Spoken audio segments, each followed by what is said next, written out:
Okay, so part two. Two things for part two. The other thing is, I did want to tell you, speaking of, all of the medical crap that's happened in my life this year, I was really excited because today was the first day. Men, if you're watching this vlog, you might want to turn on ESPN for a moment because this will probably bore you to tears, like most of my vlogs. But anyway, I told you guys that I went back off the pill. What is it? Anyway, in October. And I told you guys that based on, this year and everything, I remember that it takes my body about 2 to 2.5 months to really get back to normal and all the hormones to get out. And, then my body shrinks back down. And I have been, every day I get up and I'm like, are my boobs smaller yet?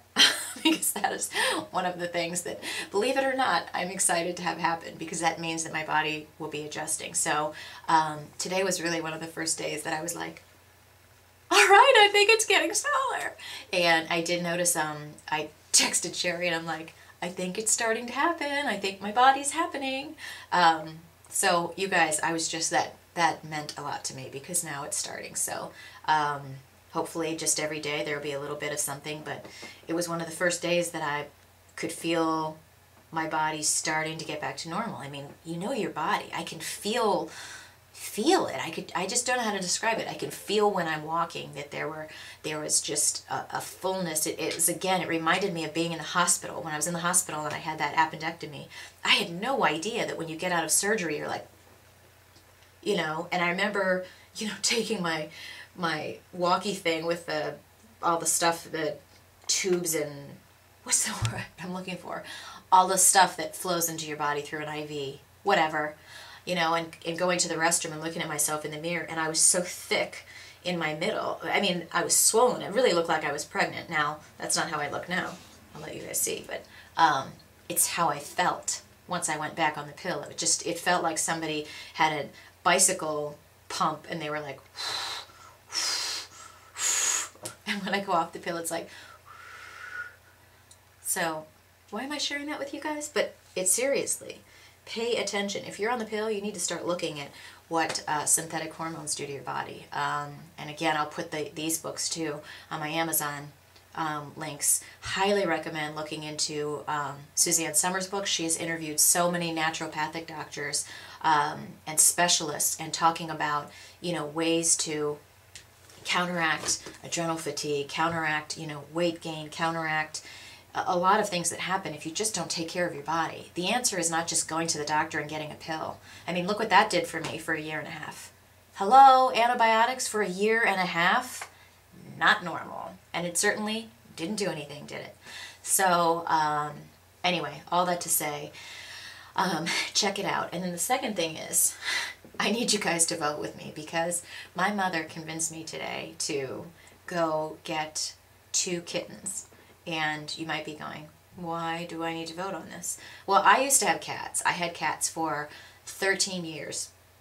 I had Gucci and Versace, and don't laugh. But I loved my cats, and I've always been, an animal person, whatever. And when I was going through the divorce, I had to, in case you haven't been reading my blog that long, when my husband kind of went off the deep end and became a real gem of a guy for a while, it became dangerous for me to stay in my house, and so I had to move. And I had to wait until he was out of town and pack up my house and put all of my stuff in storage. And my parents were trying to find a home for my cats.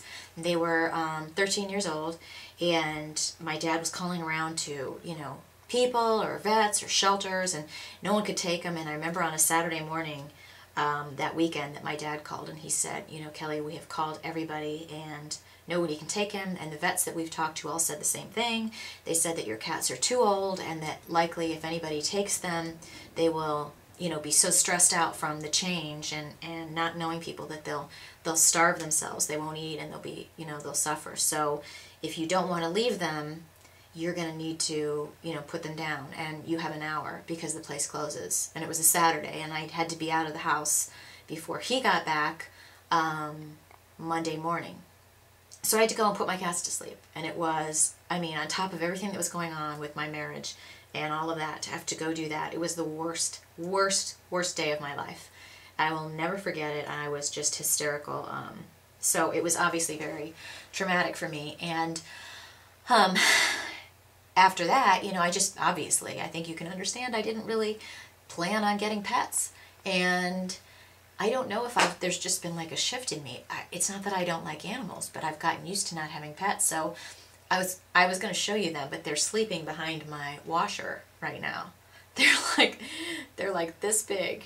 So I got 2 kittens, and they're precious, they're adorable. But I'm sitting here and I'm like, everything they do, I'm like, what are you doing? What are you doing? Get down. And it's like, there's, you know, I made a little fake bed for them, you know, and it's out in the middle of the floor, and I'm sitting there working on my laptop like, and I want to put everything away. And now that I have a litter box, you know, it's in my laundry room, and I have to keep the door open, and I don't like the door open because then you can see in there and it's messy, or it seems messy to me. And so pretty much my OCD-ness is going. And I just, do you think I'm crazy? I need you guys to email me and tell me if I am crazy because, or if I'm being a jerk, because I'm actually, literally, I got home today and they're so adorable and they're so cute, but I'm like, they gotta go back. I'm not cut out for this anymore. Is that bad? Is that evil? It's not that I don't like kids. I just, kids, you know, it's like, is that wrong? I mean, can you become like a not pet person? So I'm seriously, I'm totally confused because I love animals, and these things are precious. I'll try to shoot some footage of them later, and you'll probably all be like, Kelly, you're a douchebag, whatever. But I don't know, I'm just trying to think what my problem is. That's not the question you need to answer, because there's too many answers to what my problem is. I don't need you to go there. But anyway, so I'm going to go check on them and make sure that they haven't eaten through my washer. Maybe I should just get fish. Maybe I should just, I think the best thing for me is to have nothing. But my mom's like, Kelly, they'll be fine. It's just a phase. You know, I don't know. I'm confused. But isn't it nice? It's Saturday. It's like 34 degrees here in Chicago. We're actually getting some snow tonight, I think. So everybody was burning leaves outside, and it was so nice. And I really wish I had a fireplace. But anyway, you guys have a great evening, and I will talk at you tomorrow. And please send in your comments about the cat baby situation, because I'm torn. I'm conflicted. Let me know, and I will talk to you tomorrow. I made a fresh batch of turkey meatloaf, dang it, turkey meatballs and spaghetti sauce. And I think Jen, it was you that was asking me if you could make it without putting butter in the sauce. Absolutely. The thing is that I don't tend to cook as much as I used to. I'm a very good cook, and when I cook, I tend to want to make things perfect and really yummy. And sometimes, you know, if you don't add something like the butter in the sauce, it's not going to have as rich of a taste. Still will taste great. It'll just be a little waterier. So actually this time, instead of putting, I made a big double batch, and instead of putting in as much as I did last time, I did a little less. But for me, my body seems to be okay with fat, not a lot of fat, but I tend to be okay there. I tend to not be okay with sugar and fake foods and bad carbs. That tends to be what I need to generally stay away from. But, you know, having a fatty meat or a little bit of fat in a sauce tends to not be a weight gain issue for me. Who knows? At this point, I might have to go on the wood diet. I'm just kidding. Just kidding. I'm going to be eating intuitively with wood and grass and stones. That's it. And vodka. Okay, talk to you guys later.